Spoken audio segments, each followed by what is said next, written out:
Hi friends, once again welcome to my YouTube channel Comet World. As you all know that मेरे चैनल पर computer और mathematics के video आते हैं। तो अभी जो सीरीज चल रहा है वो कंप्यूटर में प्रोग्रामिंग इन सी का सीरीज चल रहा है। ये उसी का डे 18 नंबर वीडियो है, यानी इसके पहले ऑल टुगेदर डे 1 से लेकर डे 17 तक यानी 17 वीडियो आ चुके हैं, जिसका लिंक वीडियो के डिस्क्रिप्शन में है और आई बटन के आ रहा होगा। सबसे पहले बात की, ये इंजीनियरिंग और डिप्लोमा के सिलेबस को टॉपिक बाय टॉपिक और चैप्टर बाय चैप्टर कंप्लीट करते हुए चल रहे हैं हम। साथ ही साथ questions along with the each and every का हर एक का एग्जांपल आपको हर एक वीडियो में आपको मिलेगा। और आपको डिस्कशन के लिए टेलीग्राम चैनल का लिंक भी डिस्क्रिप्शन में दिया है, जहां पे आप क्लिक करके वहां पर जो भी क्वेश्चंस देता हूं उसके सॉल्यूशन आप मेरे से पूछ सकते हैं, या फिर प्रोग्रामिंग इन सी के रिगार्डिंग मेरे वीडियोस के रिगार्डिंग कुछ भी सवाल जवाब मेरे से कर सकते हैं। साथ ही साथ आप जो लोग नए हैं वो लोग क्या करें कि सबसे पहले चैनल को सब्सक्राइब कर लें और आने वाले क्लासेस के अपकमिंग नोटिफिकेशंस के लिए बेल आइकॉन पे क्लिक कर लें। साथ ही साथ जो लोग पुराने हैं कमेंट करके बताना मत भूलना कि आपको ये वीडियो कैसा लगा, और साथ ही साथ लाइक बटन पे क्लिक करना मत भूलना, क्लिक करना मत भूलना, क्योंकि जितना ज्यादा आप शेयर करोगे, क्लिक करोगे, व्यूज प्रोवाइड करोगे, उतना मुझे अच्छा लगेगा और मैं आपका syllabus time to time complete कराता चलूंगा। साथ ही साथ मेरे चैनल पर अभी दो तरह के एट प्रेजेंट कोर्सेस आ रहे हैं। मैं दोनों कोर्सेस के बारे में पहले आपको बता देता हूँ कि एट प्रेजेंट मेरे चैनल पर दो तरह के कोर्सेस आते हैं। One of them is previous year questions का एक सीरीज आता है। ये प्रीवियस ईयर क्वेश्चन किस किस एग्जाम को कवर करता है, तो ये बेसिकली रेलवे के सारे एग्जाम, एसएससी और स्टेट लेवल के एग्जामिनेशंस को फॉलो करता है। अगर आपको कंपैरेटिव अप्रोच के साथ मैथ्स बनाना आना है कि एग्जामिनेशन यानी कंपैरेटिव एग्जामिनेशन में कैसे बनाते हैं, क्लास 8, 9, 10 के मेथड्स को नहीं, कंपैरेटिव अप्रोच के साथ कैसे बनाते हैं, तो आप ये सीरीज को ज्वाइन कर सकते हैं। साथ ही साथ यहाँ मंडे, वेडनेसडे और फ्राइडे को प्रोग्रामिंग इन सी का वीडियो चलता है, जिसमें ऑल टुगेदर 17 वीडियो तक आ चुके हैं। आज जो चल रहा है वो 18 नंबर का वीडियो है, जहां टॉपिक बाय टॉपिक मैं आपके सिलेबस को कंप्लीट कराता हूं। तो बिना कुछ देर किए स्टार्ट करते हैं। और ये जो टॉपिक आप देख रहे होंगे स्टोरेज क्लासेस इन सी, यहां पर हम देखेंगे, ये आपके सिलेबस का देखोगे आप चैप्टर 4 का टॉपिक है। ये काफी पेचीदा टॉपिक है, तो इसको आइए समझते हैं और बताना कमेंट में कि आपको ये कैसा लगा।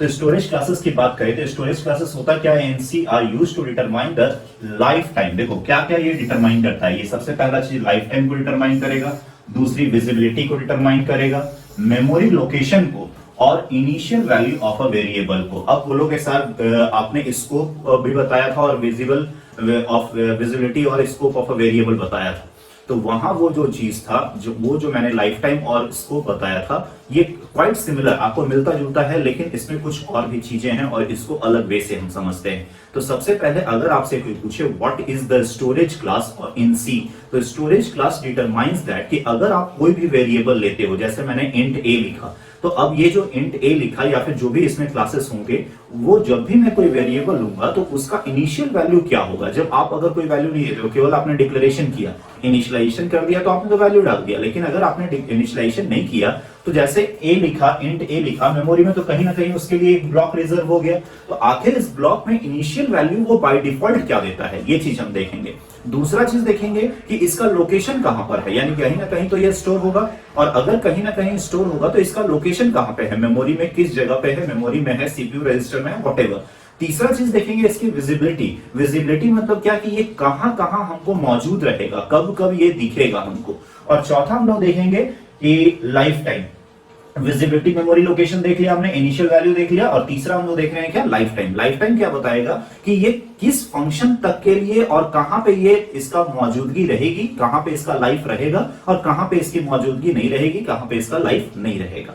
आगे चलते हैं तो हम देखते हैं कि there are 4 types of storage classes in C. तो ऑल टुगेदर अगर स्टोरेज क्लास की बात करें, इस स्टोरेज क्लास की, तो ये कितने टाइप के होते हैं, 4 टाइप के। One of them is automatic, second one is external, third one is static and fourth one is register. तो ये चारों के बारे में अगर आप जान लिए कि इसका मेमोरी लोकेशन विजिबिलिटी क्या है, इसकी लाइफ टाइम क्या है, और साथ ही साथ थर्ड वन इसका initial value, by default initial value क्या है, अगर ये तीनों चीज के बारे में पता चल गया हर एक का आपको, then your storage class is complete. तो हम लोग सबसे पहले इसको बताएंगे कि ये चारों टाइप का इनिशियल वैल्यू क्या होता है, इसका लाइफ टाइम क्या होता है, और फिर बताएंगे इसका मेमोरी लोकेशन क्या होता है। इन तीनों चीज को बताने के बाद इससे प्रोग्राम कराकर आपको दिखाएंगे भी कि आखिर इसकी इनिशियल वैल्यू कैसे क्या आ रही है।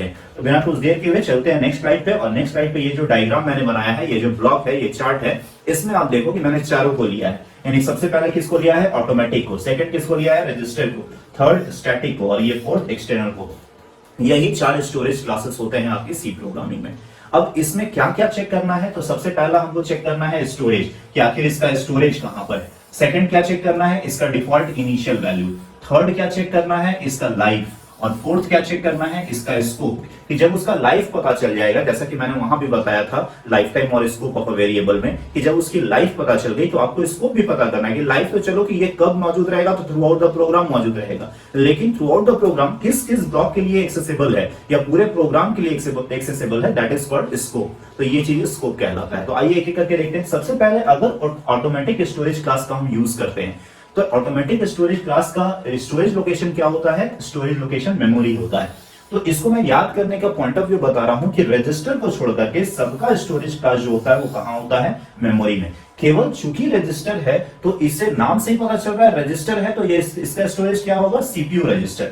एक होता है मेमोरी और एक होता है CPU register. That means CPU register मतलब क्या, कि माइक्रो प्रोसेसर, ये जो आप देखते होंगे i7, i5, i3 ये सब, तो माइक्रो प्रोसेसर के अंदर में टेम्पोररी स्टोरेज लोकेशंस रहते हैं जिसको हम रजिस्टर्स कहते हैं। तो अगर इसके अंदर के रजिस्टर्स में कोई स्टोर होता है तो वो कैसा स्कोप कहलाता है, वो रजिस्टर स्टोरेज क्लास कहलाता है। उसको क्या कहते हैं, रजिस्टर स्टोरेज क्लास। बाकी सारा जो है, ये सारा जो स्टोर होगा कहां पर होगा, मेमोरी में। केवल और केवल रजिस्टर जो है वो कहां स्टोर होगा, सीपीयू रजिस्टर में। तो आई थिंक आपका ये सेक्शन कंप्लीट हो गया होगा स्टोरेज का। अब चलते हैं हम लोग डिफॉल्ट इनिशियल वैल्यू पे। अब समझते हैं, क्योंकि एग्जामिनेशन और वाइवा में आपसे पूछा जाता है कि बताओ कि अगर हम ऑटोमेटिक वेरिएबल जनरेट करते हैं या फिर डिक्लेयर करते हैं तो उसका इनिशियल वैल्यू क्या होगा। तो उसका इनिशियल वैल्यू क्या होगा, गार्बेज वैल्यू। अब गार्बेज वैल्यू क्या होता है उस चीज को समझो।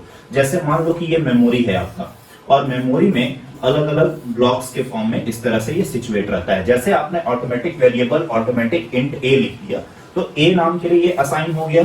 तो यहां पर पहले से जो भी गार्बेज वैल्यू होगा, जिसका कोई लोकेशन नहीं होगा, जिसका कुछ नहीं होगा, वो चीज ऑटोमेटिक इसमें दिखने लगेगा। मतलब कोई इनिशियल वैल्यू आपको फिक्स वैल्यू नहीं दिखेगा, कोई भी एक गार्बेज वैल्यू जो मेमोरी में पहले से डेटा पड़ा हुआ है वो चीज आपको दिख सकता है, जिसका कोई वैल्यू, जिसका कोई इंपॉर्टेंस पहले से नहीं था, वो यहां पे आपको दिखने लगेगा। जैसे आप नई जमीन खरीदते हो, तो नई जमीन आप खरीदते हो तो क्या एकदम साफ सुथरा आपको वहां जमीन मिलता है, वहां पे जो भी पहले से टूटी फूटी मकान है या फिर टूटी फूटी मतलब कच्ची झाड़ियां हैं या जो भी चीज है, वो मिट्टी का ढेर है, ईंटा है, पत्थर है, वो सब वहां पे आपको मिलता है। That is called garbage. उसी तरह से आपने ये मेमोरी का लोकेशन अगर परचेज किया है ऑटोमेटिक के थ्रू, तो यहां पर जो initial value, default initial value मिलेगा, वो क्या मिलेगा, गार्बेज।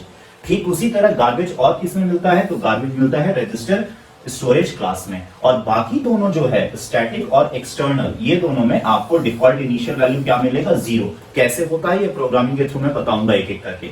चलते हैं स्कोप के पास। तो स्कोप मतलब क्या होता है कि ये अगर अवेलेबल है, जैसे लाइफ टाइम, मतलब कि अगर जिंदा है, मेमोरी में अवेलेबल है, तो कहां कहां ये एक्सेसिबल होगा, दैट इज कॉल्ड स्कोप।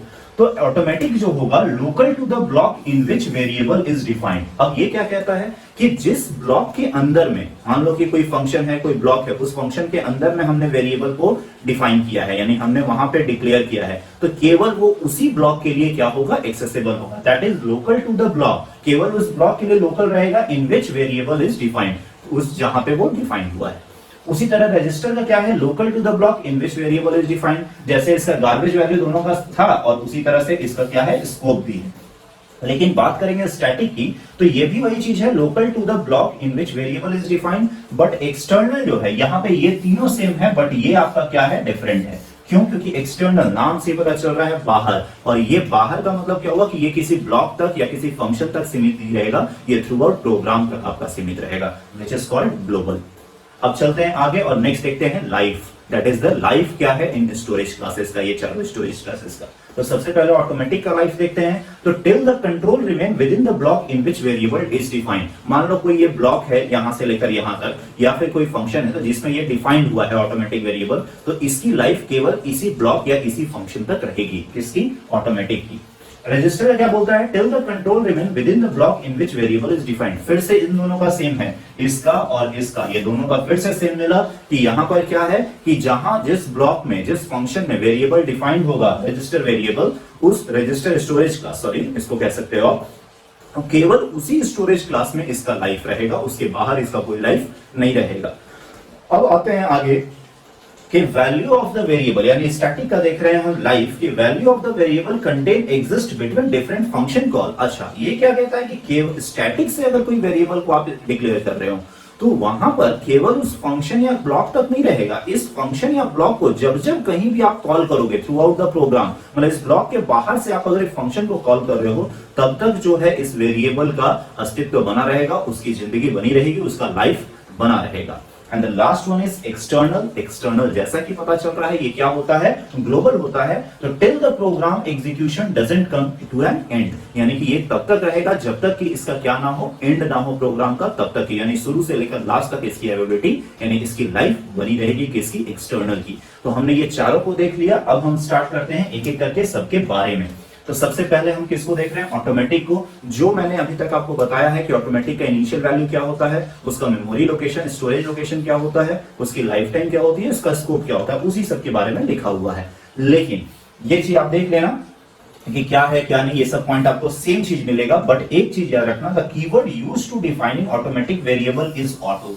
यानी कि आप जो कीवर्ड यूज करोगे, कैसे इसको यूज करते हैं वो भी मैं बताऊंगा, जस्ट इसके बाद इसका एक प्रोग्राम होगा ऑटोमेटिक के लिए। लेकिन आप जान जाओ सबसे पहले सिंटैक्स की, जब इसको डिफाइन करते हैं, डिक्लेयर करते हैं, तो हम जो कीवर्ड यूज करते हैं ऑटोमेटिक के लिए, पूरा का पूरा ऑटोमेटिक नहीं लिखते हैं, क्या लिखते हैं, AUTO, दैट इज ऑटो।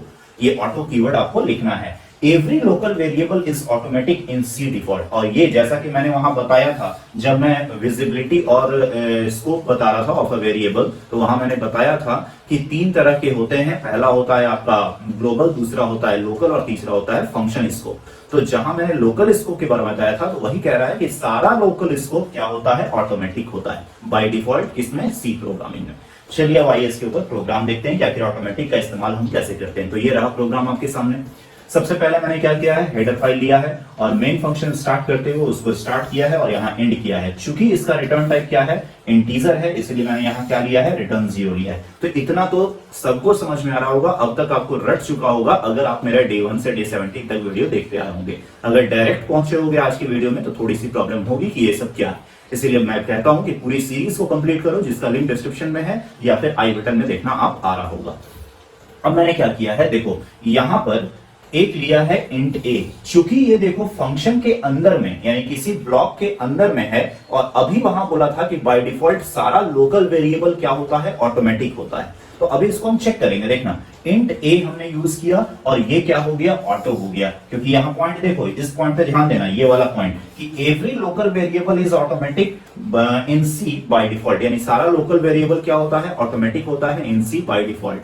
अगर चाहते हैं हम यहां पर तो यहां ऑटो लिख सकते थे, तो ऑटो लिखते तो ये हो जाता है एक्सप्लिसिट डिफाइन करना, लेकिन ऑटोमेटिक सी में ये डिफाइन होता है, आपको पता होना चाहिए। इसीलिए मैंने डबल फॉरवर्ड स्लैश, ये कमेंट सेक्शन है, ये एग्जीक्यूट नहीं करेगा, ये मैं बता चुका हूं, एग्जीक्यूट केवल इंट ए करेगा। फिर मैंने क्या ले लिया, कैर बी और फ्लोट सी, यानी कि यहां पर ए बी और सी जो तीनों है वो तीनों कैसा है, तो तीनों आपका क्या है, ऑटोमेटिक है। क्यों, क्योंकि ये किसी ना किसी एक फंक्शन, किसी ना किसी एक ब्लॉक के अंदर डिक्लेयर हुआ है।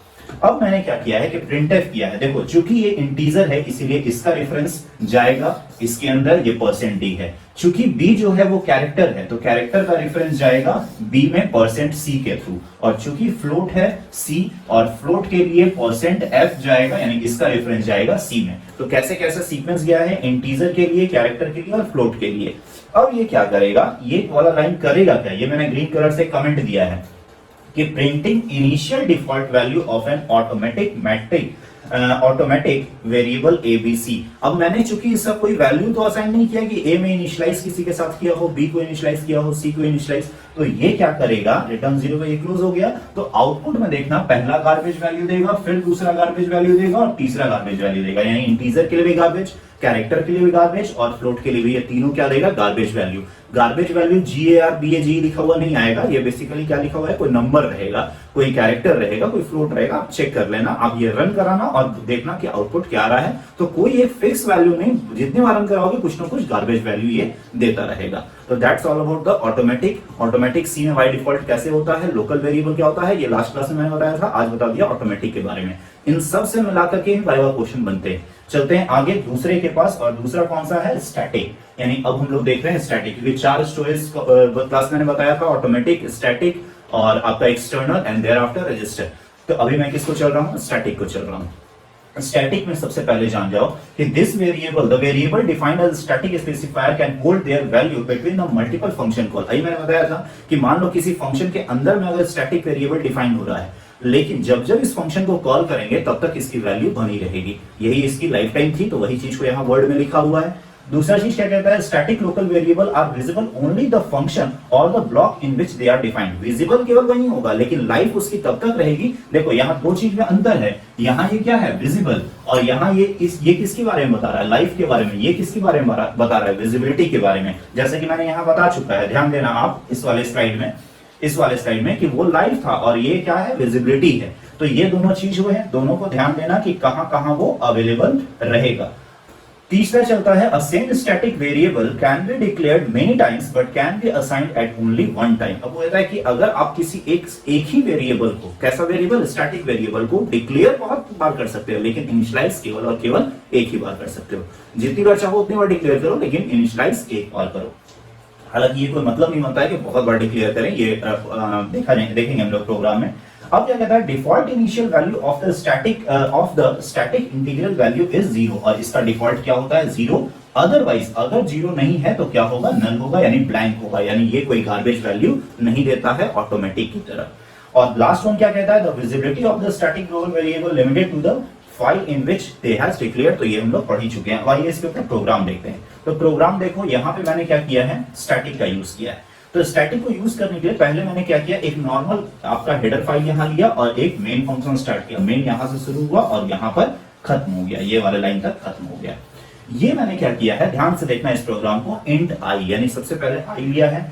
आई को कहां से स्टार्ट किया है, 0 से <3 तक, और आई प्लस प्लस, यानी आई अगर 0 होगा तो आई स्टार्ट में अगर 0 हुआ तो वो क्या आएगा, सम के पास आएगा, और सम के पास आएगा और जो चीज को करना होगा वो करेगा। सम के लिए सम का ये फंक्शन कॉल है, ये वाला क्या है, फंक्शन कॉल। और इसका डिक्लेरेशन कहां पे है, तो देखो सम जो फंक्शन था उसका डिक्लेरेशन और डिफाइन दोनों यहीं पर है, साथ में डिक्लेयर भी किया गया है और डिफाइन भी। ये फंक्शन एक क्लास में मैंने बता चुका है कि कैसे डिक्लेयर करते हैं, कैसे डिफाइन करते हैं और कैसे फंक्शन को कॉल करते हैं। तो सम को कॉल किया गया।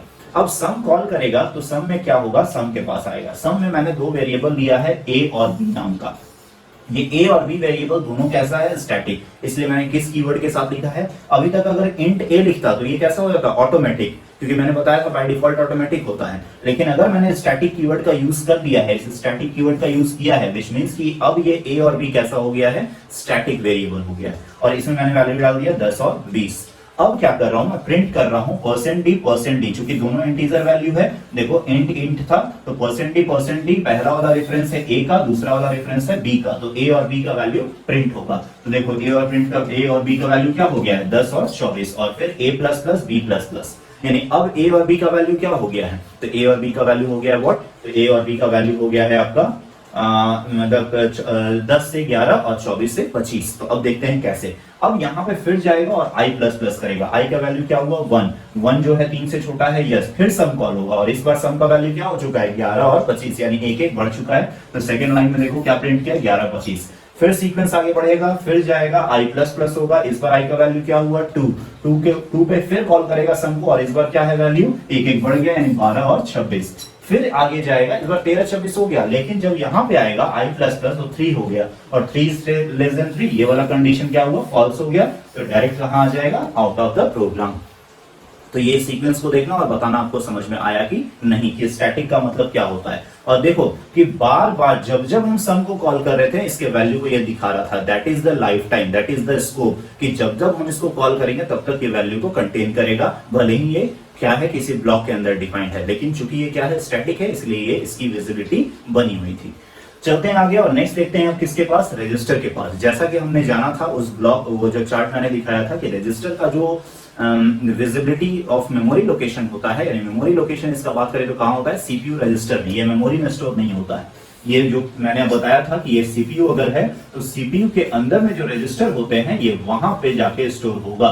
तो वही चीज कह रहा है, the variable defined as the register is allocated the memory into the CPU register depending upon the size of the memory remaining in the CPU। इसका साइज भी कोई फिक्स नहीं होता है, जो इतना साइज बचा है उस पर डिपेंड करेगा कि ये कितने साइज का होगा। दूसरा चीज, we can not difference the register value, that means we can not use the M% operator. ये बड़ा इंपॉर्टेंट पॉइंट है कि वो तीनों के साथ आप डी रेफरेंस कर सकते हो। लेकिन इसको आप डी रेफरेंस नहीं कर सकते हो। What is the meaning of D reference here? मतलब कि एम्परसेंड का यूज करना, जो एड्रेस ऑफ मैं स्कैनफ के साथ यूज करता था, इसका यूज आप नहीं कर सकते हो। किसके साथ? तो रजिस्टर वेरिएबल के साथ आप नहीं कर सकते हो। Third point, The access time to the register variable is faster than the automatic variable। Obvious सी बात है कि प्रोसेस भी यही करता है और स्टोर भी यही पे है, तो रजिस्टर का जो एक्सेस टाइम होगा वो फास्टर होगा as compare to the other automatic, static और एक्सटर्नल जो भी हम लोगों ने पढ़ा है। नेक्स्ट देखते हैं, the initial default value of the register local variable is garbage value. ये बड़ा इंपॉर्टेंट है कि रजिस्टर इनिशियल वैल्यू का रजिस्टर वेरिएबल का इनिशियल डिफॉल्ट वैल्यू क्या होता है? Garbage value. Next point, the register keyword is used to, क्योंकि ऑटोमेटिक का भी गार्बेज होता था, रजिस्टर का भी गार्बेज होता था, इसलिए रजिस्टर का पॉइंट देखो यहाँ पे मेंशन किया हुआ है कि इसका इनिशियल वैल्यू क्या होता है? Garbage. The register keyword is used two variable used for the variable should be stored in the CPU register. However, it is compiler choice whether or not the variable can be stored in the register. हमने तो register keyword के साथ इसको store करने के लिए भेज दिया, लेकिन यह डिपेंड करता है कंपाइलर पे। कंपाइलर का चॉइस है कि वो इसको करेगा कि नहीं। आप रिजिडली स्टोर नहीं कर सकते हो क्योंकि सीपीयू पे आपका कमांड नहीं होगा। आप मेमोरी पे कमांड अपना रख सकते हो, प्रोग्रामर मेमोरी पे रख सकता है, लेकिन सीपीयू पे नहीं रख सकता है। इसलिए चॉइस किसका होगा? कंपाइलर का होगा। आप केवल इसको इंस्ट्रक्ट कर सकते हो, बोल सकते हैं। नेक्स्ट देखते हैं, we can store pointers into the register. अब पॉइंटर क्या होता है, ये चीज हम लोग इस पे पूरा का पूरा एक चैप्टर पढ़ना है। पॉइंटर क्या है? एक तरह का वेरिएबल है जो कि मतलब किसी अनदर वेरिएबल के एड्रेस को स्टोर करता है। तो इसमें हम लोग डिटेल में चलेंगे, अभी ज्यादा टेंशन लेने की जरूरत नहीं है। और अब देखते हैं स्टैटिक के ऊपर का हम लोग प्रोग्राम। तो स्टैटिक के लिए सॉरी रजिस्टर के ऊपर का प्रोग्राम। तो रजिस्टर के लिए देखो मैंने रजिस्टर कीवर्ड यूज किया है और एक वेरिएबल लिया है ए नाम का विद डेटा टाइप इंटीजर। तो मैंने ये चीज आपको पता होगा, ये चीज पता होगा, इंट मेन को स्टार्ट किया और यहां खत्म किया। अब रजिस्टर इंट ए, इसका इनिशियल डिफॉल्ट वैल्यू क्या होता है? Garbage value. तो यहां मैंने प्रिंट करके चेक करना चाह रहा हूं कि देखूं कि रजिस्टर है और रजिस्टर वेरिएबल है तो इसका गार्बेज है कि नहीं। तो मैंने क्या किया? प्रिंट %d और a। %d क्यों? क्योंकि इसका डेटा टाइप क्या है? इंटीजर। तो यहां देखो कि ये कोई गार्बेज वैल्यू है, ये कोई फिक्स वैल्यू नहीं है 2147344a। ये तो कहीं मैंने असाइन नहीं किया था ये में, लेकिन a का वैल्यू क्या आया है? कोई ना कोई एक गार्बेज वैल्यू बाय डिफॉल्ट आया है। This is all about the register variable, register storage class. और अब चलते हैं हम लोग लास्ट वन के पास। वही यहाँ कमेंट में मैंने लिख दिया है, ये कमेंट सेक्शन है। और जब मल्टी लाइन्स कमेंट लिखना होता है तो आप फॉरवर्ड स्लैश एस्ट्रिक और फिर एस्ट्रिक और फॉरवर्ड स्लैश के थ्रू लिखते हैं। तो इसका मतलब ये वाला चीज जो है एग्जीक्यूट नहीं करेगा, ये आपके समझने के लिए है। चलते हैं आगे और लास्ट देखते हैं हम लोग इसको, एक्सटर्नल को। ये चौथा स्टोरेज क्लासेस का है। एक्सटर्नल क्या होता है? जैसा कि मैंने बताया था, ये किसके लिए होता है? ग्लोबल के लिए होता है। तो ग्लोबल मतलब क्या कि ये globally throughout the program ये क्या रहेगा? विजिबल भी रहेगा और एक्सेसिबल भी रहेगा। इसकी इनिशियल वैल्यू क्या होती है? तो इसकी इनिशियल वैल्यू मैंने बताया था क्या होती है? 0। अदरवाइज ये क्या होगा? नल। नल का मतलब होता है ब्लैंक, कुछ नहीं। नल का मतलब कोई गार्बेज वैल्यू नहीं। तो दोनों में अंतर समझना, एक तो हो गया 0, एक हो गया गार्बेज वैल्यू, गार्बेज मतलब कुछ भी वैल्यू, और एक हो गया नल। नल मतलब ब्लैंक यानी कुछ नहीं। तो ये तीनों में अंतर समझना, ये तीनों चारों में आया है कहीं ना कहीं। We can only initialize the external variable globally। अब देखो ग्लोबली करना है तो हम किस कीवर्ड का यूज करते हैं? एक्सटर्न। पूरा का पूरा एक्सटर्नल नहीं लिखते हैं, जैसे ऑटोमेटिक के लिए ऑटो लिखते थे, या फिर नहीं भी लिखते तो चल जाता था क्योंकि वो बाय डिफॉल्ट सी प्रोग्रामिंग में होता है। लेकिन अगर किसी वेरिएबल को ग्लोबली करना है तो आप उसमें क्या लिखो? कीवर्ड कौन सा लिखो? EXTERN, यानी यहीं तक AL आपको लिखने की जरूरत नहीं है। और ये चूंकि केस सेंसिटिव है तो आपको स्मॉल में लिखना पड़ेगा। Thereafter देखते हैं, an external variable can be declared many times but can be initialized only once। ठीक वैसे ही है जैसे कि स्टैटिक था कि आप इसको डिक्लेयर तो बहुत बार कर सकते हो, लेकिन इनिशियलाइज केवल आप केवल एक बार करोगे। If a variable is declared as external, then the compiler searches for that variable to be initialized somewhere in the program, which may be external or static। अब ये क्या कह रहा है? ये बहुत बहुत बहुत इंपॉर्टेंट पॉइंट है, सुपर इंपॉर्टेंट। विच मीन्स क्या कि अगर मान लो कि कहीं पे आपने डिक्लेयर कर दिया है कि एक्सटर्न इंट ए, तो पूरा का पूरा प्रोग्राम में कहीं ना कहीं उसको इनिशियलाइज करना पड़ेगा। अगर आप नहीं इनिशियलाइज करोगे then the compiler will show an error. और किस टाइप का एरर शो करेगा? चूंकि कंपाइलर कर रहा है तो वो कैसा एरर होगा? Compilation error. तो ये मस्ट याद रखना, बाकी में वो चीज नहीं था लेकिन इसमें है कि अगर आप डिक्लेयर कहीं कर दिए एक्सटर्नल कीवर्ड के साथ तो उसको आपको मस्ट बी इनिशियलाइज, उसको इनिशियलाइज भी करना पड़ेगा। फॉर एग्जांपल आइए इसको हम लोग देखते हैं वाया प्रोग्राम। मैंने क्या किया है? ध्यान दो यहाँ पे कि मैंने एक हेडर फाइल लिया और उसके बाद एक मेन फंक्शन लिया और यहाँ स्टार्ट किया और यहाँ पर एंड किया है। अब ध्यान देना कि प्रोग्राम यहाँ से लेकर के पूरा का पूरा लास्ट तक है, यहाँ तक है, यानी कि आधा ही में प्रोग्राम को बोलना कि सर यहीं पे है।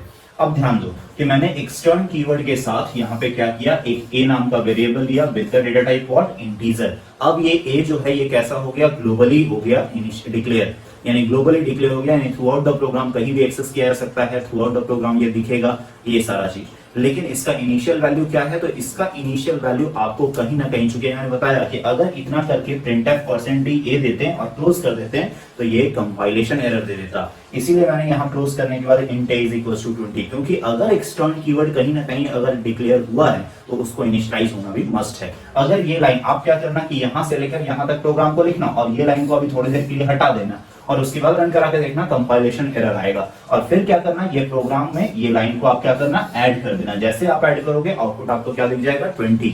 क्यों?